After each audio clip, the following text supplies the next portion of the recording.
Hello guys, welcome back to our YouTube channel. In this video, I will show you how to find your TonKeeper wallet address. So first and foremost, open your TonKeeper, and then as you can see, this is my wallet.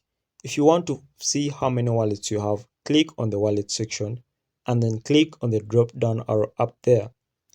When you click on that drop down arrow, as you can see, for my case, I have 3 wallets: wallet 1, wallet 2, and then this hamster wallet. Okay, so if you want, you can even add another wallet. Okay, so I'll close that.